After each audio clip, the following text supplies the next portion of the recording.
Hi, everyone. Welcome to today's episode of the 10-Minute Marketing Podcast. I'm your host, Sonja Crystal Williams. Well, with me, I've got a special guest today. I want to welcome Denise Renee. She is a book writing coach. She is an editor. She is a content writer. Thank you so much for being here today, Denise. Thank you so much for having me, Sonja. Absolutely.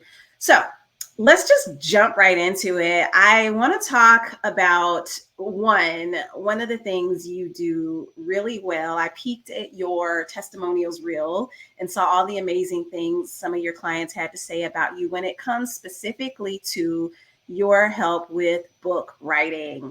So first, let me say, the idea of writing a book can sound scary to a lot of entrepreneurs. Mm-hmm. How do you make it less scary?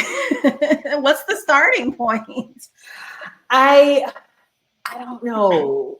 I know, and that's a bad answer. But It I comes don't. naturally, probably. That's why. It does, right? I have been writing. I like to joke around and say that I've been writing ever since I can hold a crayon. But it's almost literally true. And I've just fell into a love of reading and a love of writing at a very early age. And I've just been working on the craft of writing for about 40 years. Mm-hmm. And I'm 25. There you go. So there's a facility for me when it comes to writing. So when I'm working with people, I'm just like, come to me. What's your idea? The number one prerequisite that I need from people is to be clear about what they want to communicate. You don't have to have all the details. You don't have to have an outline. We'll definitely, work together and make that happen. But what is it that you want to communicate? Who is it that you're looking to communicate with? And what is the value that you offer? If you're clear on those three things, we can write 159,000 books. Okay. Honestly. Wow. So they need to come with a vision, in a sense. Have clarity on what you want to communicate, and I can work with you from there. Okay, got it. In the idea of entrepreneurship or in the idea of authorship for entrepreneurs, I've talked to many people like in your type of position. And what I'm curious about is in that process, what kind of book do they end up writing? Is it branding? Is it a biography? Like what could it look like in terms of the realms of possibilities? So there are it depends on what type of book you're looking to write. So I immediately want to split you up into two categories. Either you want to share that book that shares your expertise and share your knowledge.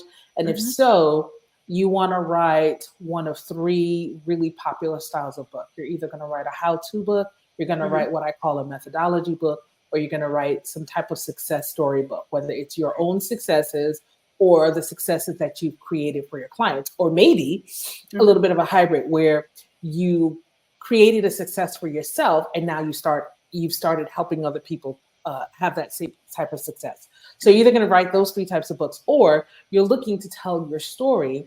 And there are three types of story archetypes that I recommend people write their story in. Number one, if you already have a very wild rags to riches type story, you were started from the bottom, now I'm here type of deal.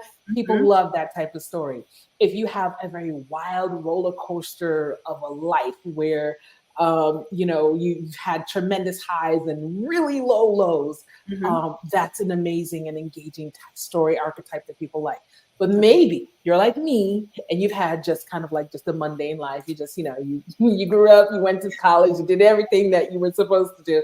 But maybe there's something that you've learned or that you do really exceptionally well. And people want to hear that from you, and they want to hear, well, how were you able to do this thing? So then you zero in on that particular story and just, framing the story around it and sharing lessons learned. So I've got frameworks. Whatever you want to do, like you gotta tell me what you want. No, I got you. I got you. Okay? Got it. I love that. No, I think you put that really, you articulated on it in such a good way. I've never heard it broken down that way, because it does to me, like I'm one of those people, like the idea of writing a book to me right now is a little scary. And I've inched like maybe. But putting it into those boxes makes it feel like, okay, I can see where this is going. Now, Can I interject yeah, and please go say ahead. this? I would say that for most people, we're largely unknown. Like nobody knows us from a Yeah, can of paint, right? yeah. And sometimes people want to tell their story for cathartic reasons. And I don't Mm, think that that's necessarily a bad idea, but that may not be the best thing unless you really have a lockdown on those, that dramatic story or that rags to riches story. It doesn't matter who you are. People love those types of stories, period. mhm, But I think that if you're a business owner, you're a coach, you're a consultant, and you're a professional, medical professional, lawyer, whatever, mhm. and you're looking to just build your personal brand, you should really write what my friend Carol J. Dunlop calls the money book, Okay. because it should be that thing that really helps propel you as a professional or as a business owner and your products and your services. Once you put that type of a book out there Mhm, and you start using that book to get more clients, get more mhm. opportunities, grow your brand, you will grow an audience of people who are going to now want to know a little bit more about you. And I would say, write that personal story when people want it. There's a Mm, reason why celebrities get big old book deals, because they already have an audience of people who are interested in them. mhm. Michelle Obama can rewrite Mary Had a Little Lamb, and that thing is going to sell out. Why? Because she is Michelle, right? Yeah. Britney Spears can come out with her book, and I'm like, she was not my audience. I wasn't a Britney fan, but I felt like I lived through everything Britney. I saw it all in the tabloids. But you know what? Britney has a core audience of people who want to hear from her. She's been Right. locked away for years in this conservatorship. So boom, she has an audience of people who want that book. The book was a bestseller. I didn't buy it, but she had people who bought it, and that's all she needed to know. And that's the thing. It's about really knowing the audience for whom Mhm, wants your stuff. And mhm. if you have an audience, give it to them. If you don't, you're gonna be, I'm not saying don't do it or don't write that book, but you Mhm. could be really pushing the rock up the hill to try to get people to come around to your story Right. because they just don't know you. But if you Right. give people the value that you're already giving in the marketplace, they're gonna love you, and eventually they are gonna want the story. So Yep. Now that's where I put my marketing hat on, and I'm like, build your audience first. And that's true of anything any business owner or brand is going to launch. Like you need that you audience. So need, you could be oh my building and God, building and building. And then when you're ready to launch it, you have a group of captive people who are interested in exactly, what you want to share. So that's exactly. such a good point. Let me ask you about something else, because you bring up Sure. a good point. Like, one, using the book as a tool, especially if Mhm, you're a consultant or a coach or anything mhm, like that, it's a great opportunity as a tool. mhm, I also, for me personally, like when I'm working with clients, I've come across many, I don't want to call them authors, they become authors, but I come across business owners who become authors. But some of them I meet, they come, and this is not neither good or bad, but I just want to ask you to girl, address just it spit it from your out. point of view. From You your gotta be point of view, nice. Spit it the, out, girl. the person who comes to you and says, I want to be a bestseller. Mhm. What break down bestsellers? What does that mean, really? Sure. So And I'm is gonna it start by realistic? Two part. I'm gonna start by saying what it is not. Okay. Bestseller does not equal best written. Mm. Your book could be written in Crayola, right? But if you have a dope marketing plan and if you are just hitting it hard and you sell that book, then it Mm-hmm. becomes a bestseller. Mm-hmm. There are definitely tips, tricks, hacks to becoming a bestseller. And then it depends on what does bestseller mean to you. If you just want the accolades and you're trying to go after New York Times bestseller, Wall Street Journal, U.S. News and World Reports, although some of them I think have like paused those lists because they can be gamified, and they're Mm-hmm. gamified by first of all you have to be published by a major publisher. So Mm-hmm. if you're self-published, you ain't getting on them lists. Okay, the only Not the New bestseller York lists, Times bestseller no, list. you're not getting on them. You have to go through a major publisher, and that's what counts. But Mm-hmm. those authors and those publishing houses, they're going through a lot of pre-sale campaigns, and this is what makes you get on the list. It is your pre-sales marketing game plan Mm. that on launch day, on the official day. So they are collecting sales and sales and sales, but they don't count until the day it's released. So all of the buzz that you have created on release day, you have all these sales. Meanwhile, it's not that everybody ran to Barnes and Nobles and ran to Amazon to get it. It's that for weeks and weeks and weeks, people have been slowly but surely buying the book and pre-ordering the book. I think a great example, because Black women are my examples for everything. Kerry Washington, chef's kiss, right? So she released her book last year. Homegirl was everywhere, all right, promoting the heck out of that book. Now I'm her audience, and I was gonna buy it any old way, but I saw her everywhere. Okay, she was literally on a world tour. She took pictures in London. She was looking like a whole snack, looking like Olivia Pope. I was like, wait, I do remember that. I do. I was like, did Scandal come back? Like what?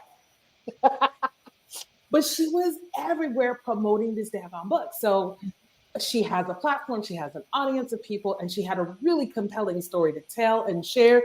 And she sold the heck out of that book, right? So you have to do all of those things, even if you are a named celebrity. That's why you see them when they have a book. They're on all the night shows. They're on all the daytime shows. So we are not, you and I, we're not, big old celebrities, right? Right. We're business owners. We are, whatever. But we have our own communities. So what a lot of people would like to go for is maybe that Amazon bestseller. The same thing applies. You have to work your network. You have to have everything up and in place and have a pre-sale campaign. So you really have to get into your grassroots tactics, get into your collaboration tactics, get into your podcast bag, and go everywhere that you can to generate the buzz for the pre-sale, so that on launch day or in that first week, you hit the top of that Amazon category. Also, it also goes with having your keywords in your titles, in your description, all of that good SEO stuff to help be discoverable. So what happens is sometimes people think that they can just put their book on Amazon and Amazon's going to sell it. No. Amazon is here to sell you lipsticks, jewelry, fiber laxatives, gummy bears. No longer just a bookstore. They will sell you anything that you think they think you want to buy. Amazon. I got an email the other day. Amazon, the subject line said, "Hey, we found some things that you would like." I opened the email. I'm like, y'all, that was what I was just browsing 2 days ago. Don't tell me you found it. You've been spying on me. Yeah. Right. But Amazon does not care what they sell. So what you have to do is kind of, nudge the algorithm to your advantage. You hit all your pre-sales. So once your book starts having some traction, Amazon's like, oh, you got something going on over there? Okay, well, we may have some customers over here for you. And in that little, you might also like this because you bought this book before, you might like this. That's when you start getting recommended. But you, the author, have to drive that attention. So I think one of the biggest misconceptions that people may have about writing and selling a book or writing and self-publishing, they really want to sit down on the marketing piece and it's like, if you don't sell it, it's not going to get sold. Yeah. So. Okay, I love it. Good. Thank you. I know I can talk. I can write and I can talk. So yeah. And you could go on. No, I think so Amazon and self-publishing, I think, can be a very realistic path for your average small business owner, because I definitely have seen many of them hit that bestsellers list. But it's exactly how you said. There was a pre-game plan in place, and then once the book started selling, even then just had things in place so that there was continuity. So you got to keep marketing your book. Just like you have to keep marketing your business. It doesn't stop. No.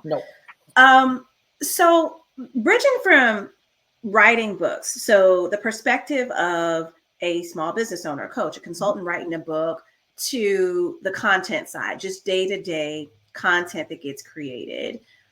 When you're working with clients, does someone in your role, or you specifically, if you all want to hire Denise Renee, does someone in your role actually do the writing like a ghostwriter, or does that consultant or coach need to come to the table with writing knowledge and expertise, or have something together as far as being able to write? My experience, as a content marketer, digital marketer, social media, having done that on the corporate side as well as independently for like 15 or so years, that is something that I can help people with. I try not to take on too many done for you services because it can be a little bit overwhelming, but I really like coaching people and helping them through. And honestly, I think sometimes people get overwhelmed by content because they're just like, oh my God, I got to be on all the platforms and I got to do all the things. And no, you don't. I think if you have a really well thought out content plan, and really it's not even about creating the content, it's about not repurposing, it's about what's the word I'm looking for, promoting the content. You really have to promote your content and really get strategic about that. You could put out one major piece of content a week. It could be an article a week. It could be a podcast a week. Right. But how are we promoting this and getting it in front of the people that really need to be seeing this? So that's where you have to be strategic. That's where you have to decide, am I a writer? Am I a talker? Or am I a, video personality? Or are you like me? You do all three. But I love making content. That's just me because I'm a creative person. I have other ways that I express my creativity. But everybody doesn't like it, and that's fine. Be strategic, and and I can help people with either coming to me with content. Like for example, one of my clients here, I try to keep a few client book examples around. This particular client, he came to me. He has a lot of video content. And so he had transcribed a bunch of the videos and was like, just look this over. I'm about to post this. I was like, pump the brakes. You can't publish. He just transcribed the videos and was like, this is the right. book. He was ready to go. And I was like, no, baby, I want you to look good. Okay. I want you to look good. And I was like, okay, the basis of this information is great. Let's give it a framework. Let's zhuzh it up. Let's And so he did. He took my advice, and the book is fantastic. So, so you can start with content. And recently, I actually also have a podcast called the Sell Your Book Podcast. You can find it on YouTube or Spotify. But I interview people who are, just everyday authors. They're not, big celebrities or anything like that, and they share their tips on what they've been doing to sell their books. What a number of them have said is that they wrote their first book by repurposing existing content. So that is definitely one route to take. Or you can start 100% from scratch and be like, hey, I have this idea for a book. You can write the book, and then you can take that book and it can become the content that you drip out. Not necessarily, putting out chapters as such, but the concepts. You could be talking about those concepts in your content, and then your call to action at the end is, hey, if you want to get more of this, get my book. I've seen it done, and some of the kind of biggest names in thought leadership and authors will tell you could technically drip that book out on Instagram. You could drip it out on YouTube, maybe not a chapter at a time, but you could take those little snippets. You could give everyone the whole book. They will still buy the book because of the perceived value. Exactly. And because it's all together.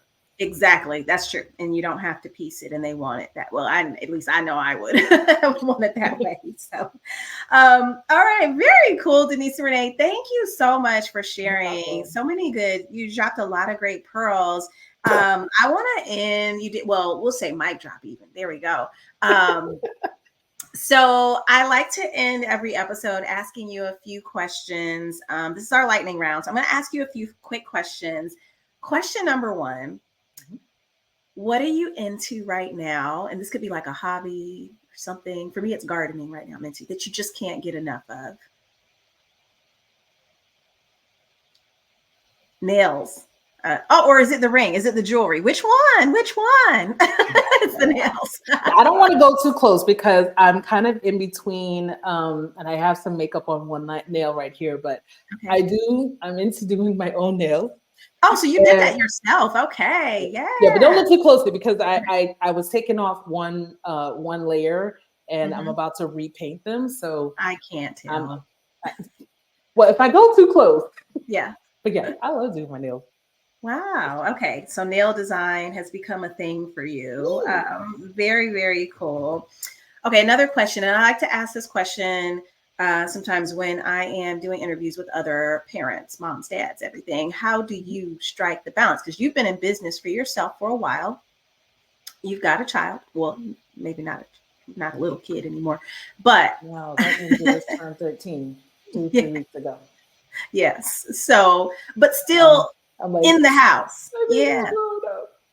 How do you strike the balance? Because you got, sports and after school events and drop offs and pickups and all of that. What's been helpful to you in terms of striking the balance? First of all, I'm going to say something a little controversial. Okay. I don't believe in balance Mm-hmm. because I don't think that, to me, the term balance assumes that everything has an equal weight. Perfect. Yeah. And I don't think that everything has an equal weight Mm-hmm. all at the same time. I think Mm-hmm. things are important, but I think in this moment, this is a priority. In this moment, that is a priority. Yeah. So I really say, okay, you know what? What's important this week? What's important today? What do I need to focus on now? So Mm-hmm. for me, it's more like juggling. Yeah. And Yeah. it's like just making sure, the balls stay in the air. Sometimes I That's drop right. the balls. Yeah. We're human. Maybe only one or two balls get dropped. I don't know. But so I look at it more like juggling. I'll say this. I'm no longer together with my former partner, my son's father. So we actually are in, I don't know. And, he has his days, I have my days, we split our son in the middle. But no, like, and even if it's his day, but he's like, hey, I got something going on. Can you pick up the slack? Or Yeah. vice versa. So, number one, I have a parenting partner. So, Yes. there's that. Number two, I have days when my son's not here. So Mm. it gives me an opportunity to focus on different things. When he's Yeah. here, my priorities are a little bit different. When he's Yeah. not here, I'm like, woohoo! No, I'm not. I'm just working. You're like, nah, I'm good just, night. I'm just working. I'm just like, oh, he's not here? Great. I can stay up later on my computer getting more stuff done. But yeah, so really just having partnership in parenting, having a little tiny village. Thank you for But yeah, sharing. One more final question, sure. and this is kind of on the business tip. What Mhm. have you enjoyed most about being an entrepreneur? That's a good Or it could be a couple of question. things. What are the things? So I feel like I'm a brand new entrepreneur because I literally I launched a completely different brand Okay. last year. But I feel like I have experience in that. Well, I have experience, right? I've Well, got sure. client You've testimonials always and had stuff the like that. writing background. Yeah. But I also am like, okay, I have the experience of saying, okay, this is what worked well. This is what didn't work well. This is what I want to do differently. This is how I want to move forward. So, like I said earlier, I don't really want to get too involved in like done for you, projects, which is how I kind of ran my business before. More so now, I'm like, I'm the coaching girl. You're the coach. I will Yeah. help you. Let me Yeah. come alongside of you while you do the writing. Yeah. If and for those kind of high touch services, I had to reprice and be like, Mhm. okay, if I'm going to do this for you, if you want to hire me to do this for you, it's just not going to be cheap, and that's Right. fine. If I don't get those clients, I'm totally fine because I've got other things to do. And I also had to create margin for myself. And I'm like, you know what I'm missing is my own creativity because I also write short stories and I haven't published anything. Mm. So being able to create margin to not only take care of other people, but take care of me in the process and my creative, what I want to get done, Yeah. that's so important to me. Yeah. So I think the beauty about that was the long, circuitous answer. I think the beauty of being an entrepreneur and being a solopreneur is that you get to shape what you want to shape. You get to pivot when you want to pivot. You get to say, you know what, I don't want to do this anymore. I want to do something completely different. Who knows? In a year or two, I might be like, you know what, I'm gonna be a nail content creator from now on. Who knows? But I think that is the beauty of entrepreneur. It does not have to look one way. It does not have to look like somebody else's journey. Take your time, do what you got to do, but do it because you love it. Yeah. Love it. Thank you so much for being here, Denise Renee. So we're going to post Denise's information. You can find that available in our description if you'd like to follow her, get in touch. And Denise, you have a freebie for listeners, right? Yes, I do. So if you are that coach, that consultant, that medical professional, that content creator, that educator who is looking to take your expertise, you want to put it into a book, you know that you want to get more speaking engagements and more opportunities, and you know that that book is that hurdle that you just got to get over, but just like, how do I get started? Where do I get started? What do I do? And what were those 3 book types that she talked about? What? Who? What? Yeah. I have put together something that I don't know. I've never really seen anybody do. Like, I have the typical freebie where, you know, you just go, you drop your name, you download the PDF, and then it sits there and collects digital dust. I don't want that for you. I actually want to help you think through what you need to think through and get started writing your book. So I have what I call my virtual book writing coaching session. It is credit card free. You don't need a credit card, but it will require your time and your attention. And if you do the work, you will be able to start writing. You'll come out of it knowing what to do to get started writing your book. You would have started writing your book. So you can get more info about that at writingwithdeniserenee.com/free coaching. Real help, no BS, just getting you started writing your book, no credit card required. Perfect. Thank you for being here. Thank you, everyone, for listening. Until next time, we'll see you then. Thank you for having me.